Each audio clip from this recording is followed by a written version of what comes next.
बाळांनो, तुमचं तोंड कायमच येतं, त्याच्यावर तुम्हाला आहे ना सोपे 5 घरगुती उपाय सांगणार आहे.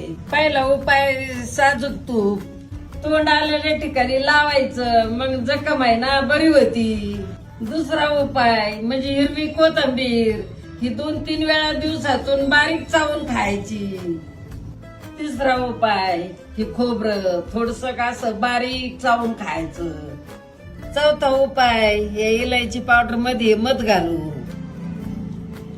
हे मिश्रण आहे ना तोंड आलेल्या ठिकाणी लावायचं. पाचवा उपाय हळदी मध्ये ना मध घालून आणि हे पण ना असं जखमीवर लावायचं, मग जखम बरी होती. बाळांना जास्त मसालेदार खाऊ नये. मेडिकल मध्ये ना बी विटामिनच्या गोळ्या भेटतात, त्या ना त्या खा. कोणाकोणाचं कायम तोंड येतं बरं, मला आहे ना कमेंट करून सांगा.